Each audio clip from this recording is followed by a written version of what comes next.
Hello everyone. Welcome back to our new video. Today, I'm going to show you how to use VLOOKUP in Excel in just a few simple steps. If you are searching to apply VLOOKUP formula in Excel, you have come to the right place. But before we jump into it, don't forget to like this video and subscribe for more helpful tutorials. I've also added some useful tools and apps in the description, so be sure to check them. Alright, let's get started.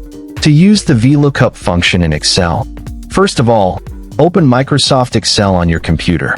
I am going to use VLOOKUP to fetch the date of birth for each person in the blue table, columns E and F, from the green table, columns B and C. Now, click on the first cell under the date of birth column in the blue table. This is where we want Excel to show the date of birth for Bikosh Basnet. In this cell, F3, type the formula, equals, and then type VLOOKUP. Now, type an opening bracket. Select the first name from the new table.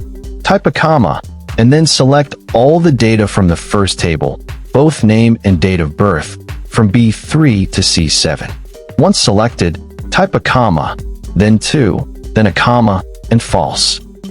Lastly, type a closing bracket. Your formula should look like this. Now, press the Enter key on your keyboard.